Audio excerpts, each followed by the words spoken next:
The wife of a victim of a hit and run killed by a suspected drunk driver is speaking out after that driver's sentence was cut in half. News 13's Annalisa Pardo spoke to the wife of Joe Gomez and has the story. Very generous and kind, a dedicated, passionate father of our two children. That's how Janine Gomez describes her husband, Joe. They were married for 21 years when everything changed in July of last year, when Joe and his friend went for a bike ride. I got a frantic call from Eric a few hours later saying that Joe was hit by a car. Hit near Unser and Kimmick, the driver took off.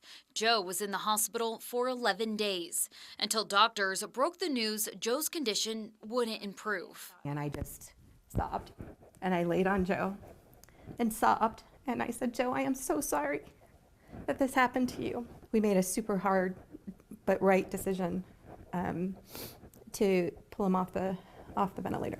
Meanwhile, the driver of the car that hit Joe, Molly Duran, was arrested. Initially charged with DWI and facing 21 years, hiccups in the investigation led to a guilty plea to leaving the scene and a 9-year sentence. Satisfied isn't really the right adjective. That's how I felt. I felt like once she was convicted of the 9 years, the weight of grief let go a little bit.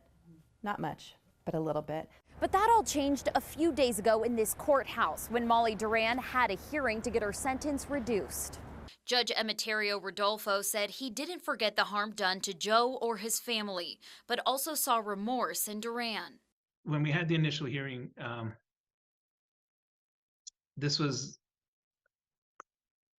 couldn't sleep that night. At the latest hearing, he cut Duran's sentence from 9 years to 4. I cradled my head in my hands and I screamed. And I just said, Joe, I'm so sorry. I will fight. I will fight for you. Janine Gomez plans to write letters to the governor and anyone who will listen. He couldn't sleep that night.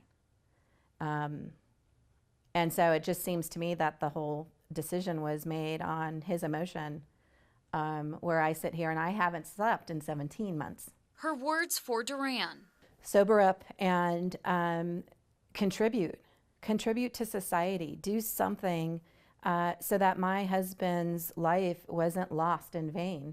While she shares her case, Joe is still a big part of her family's lives. We'll just reference him and say, oh, that's something Dad would do, or that's something that he would joke about, or he would be doing this right now. We always bring him up in conversation. Especially today, which would have been Joe's 60th birthday. I talk to Joe all the time.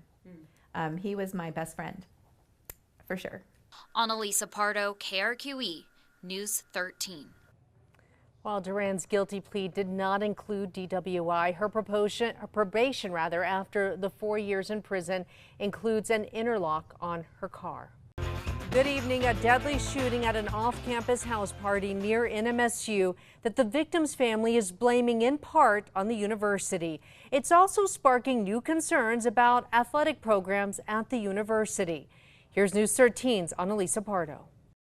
Jessica, Nico Gonzalez's family says he was looking forward to raising his son and helping the community.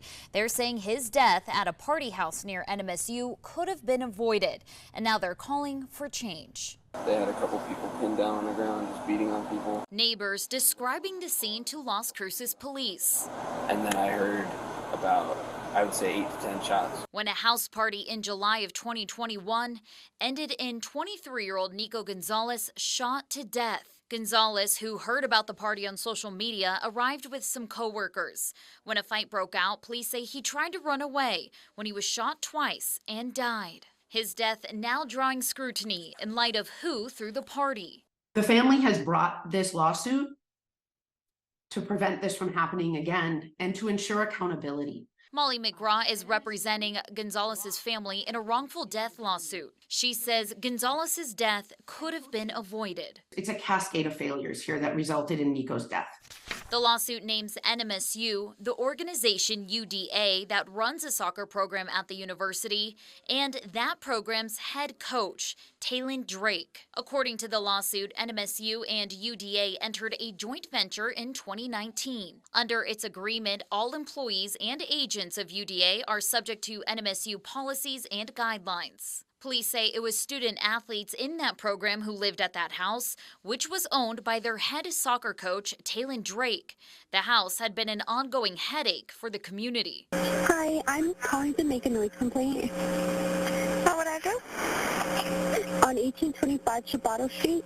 In the month of July alone in 2021, including the day of Gonzalez's death, police had been called to the house 14 times for complaints of noise and partying. McGraw says nothing changed. Based on the evidence we have, no action was taken to stop the underage drinking, the shooting of guns, all of that. McGraw says the coach, NMSU, and UDA should have taken action, and that perhaps the coach and some players shouldn't have been in the program in the first place. I would say that's one of the most startling facts to me is who they chose as a head coach. NMSU brought that head coach into this community. He's a convicted felon. According to court documents, in 2015, Drake pled guilty to possession of drugs in Texas.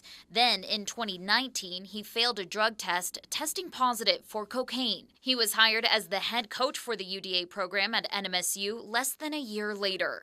NMSU declined an interview, but according to its website, Drake is still employed in the program. It's very upsetting to the family to see that they have taken no action to make sure further harm does not happen in this community. Also, Elias Ordonez, one of the program's student athletes who was living at the house, was a fugitive out of Ohio, wanted for an armed robbery in 2020. After the shooting, police searched the home and found guns improperly stored at the house, accessible to Ordonez. If NMSU and UDA didn't know, they should have known.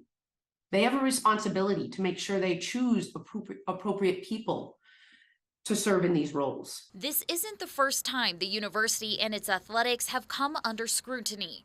Earlier this year, student basketball players came forward about a culture of hazing and sexual assault, leading to the firing of then head coach Greg Heiar. And in November of last year, the team faced scandal after a basketball player was involved in a shooting on UNM's campus the night before the rivalry game. This is yet again an institution who has failed to live up to its promises to the community and to the state and its students to keep them safe and to provide an environment, a safe environment for education. Gonzalez's family is asking for change, and in the meantime is remembering him as a beloved father, son, and a hard worker.